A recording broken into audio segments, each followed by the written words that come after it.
It was preceded by this attack by Israel on Israel শান্তি আলোচনার ঠিক আগেই ইরানের পারমাণবিক স্থাপনায় অগ্রহণযোগ্য হামলা চালিয়েছে। এর জেরেই পরিস্থিতি দ্রুত উত্তপ্ত হয়। সংঘর্ষ এমন পর্যায়ে পৌঁছেছে এখন তা পুরো অঞ্চলে বিস্তৃত একটি যুদ্ধের আশঙ্কা তৈরি করেছে। এই অবস্থায় ইরান কোনো আলোচনা চালিয়ে যাওয়ার মানসিক বা কূটনৈতিক পরিবেশে নেই, এটা বুঝতে হবে।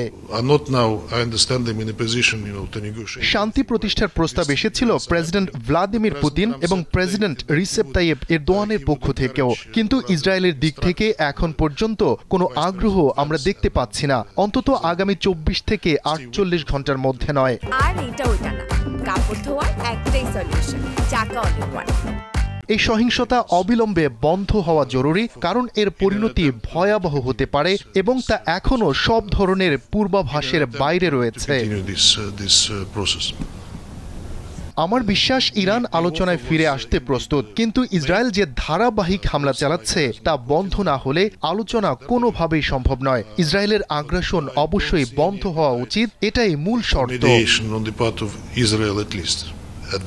ইসরায়েলের হামলার পেছনে যে অজুহাত তা হলো ইরান নাকি সামরিক উদ্দেশ্যে পারমাণবিক কর্মসূচি চালাচ্ছে, কিন্তু এ বিষয়ে এখন পর্যন্ত কোনো বিশ্বাসযোগ্য প্রমাণ নেই।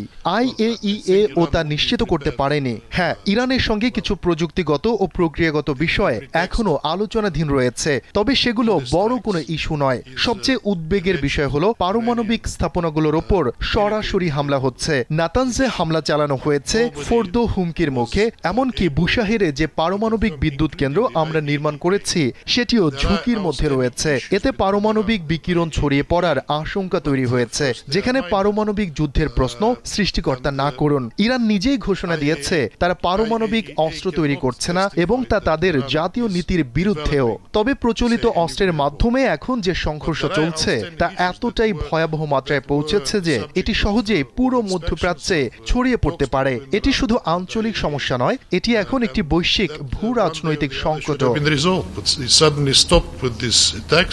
এই মুহূর্তে যুক্তরাষ্ট্র রাজনৈতিক ও সামরিকভাবে ইসরায়েলকে পূর্ণ সমর্থন দিচ্ছে, বিশেষ করে অস্ত্র সরবরাহের ক্ষেত্রে। প্রশ্ন উঠছে যুক্তরাষ্ট্র সরাসরি সংঘাতে জড়াবে কিনা। আমি তেমনটা মনে করছি না, কারণ প্রেসিডেন্ট ট্রাম্প বলেছেন যদি ইরান যুক্তরাষ্ট্রের কোনো সামরিক স্থাপনায় হামলা না করে তাহলে যুক্তরাষ্ট্র সরাসরি এই সংঘাতে জড়াবে না।